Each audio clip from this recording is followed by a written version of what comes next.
మీకు తెలుసా, మీ ఏఐ సిస్టమ్ని హ్యాక్ చేయడానికి కోడింగ్ అవసరం లేదు. ఒక తెలివైన ప్రాంప్ట్ ఉంటే చాలు. దాన్నే ప్రాంప్ట్ ఇంజెక్షన్ అటాక్ అంటాం. సింపుల్గా చెప్పాలంటే ఏఐకి మనం ఇచ్చే ఇన్పుట్లో కొన్ని హానికరమైన అంటే మాలిషియస్ ఇన్స్ట్రక్షన్స్ని యాడ్ చేసి ఏఐని తప్పుదోవ పట్టించడాన్ని ప్రాంప్ట్ ఇంజెక్షన్ అటాక్ అంటాం.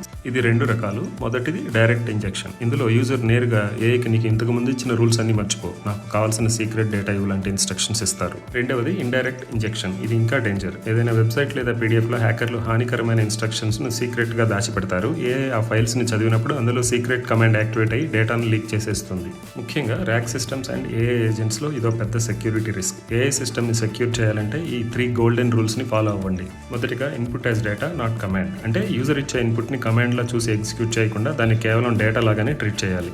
రెండవది స్ట్రిక్ట్ డీలిమిటర్స్. అంటే సిస్టమ్ ఇన్స్ట్రక్షన్స్ మరియు యూజర్ డేటా మధ్య స్పష్టమైన డీలిమిటర్ సింబల్స్ని వాడాలి. మూడవది లీస్ట్ ప్రివిలేజ్ ప్రిన్సిపల్. అంటే ఏఐ ఏజెంట్కి ఏమేం పర్మిషన్స్ కావాలో అంతకన్నా ఒక్కటి కూడా ఎక్కువ ఇవ్వకూడదు. ఏఐ సెక్యూరిటీ గురించి మరిన్ని అప్డేట్స్ కోసం ఛానల్ వెంటనే సబ్స్క్రైబ్ చేసుకోండి.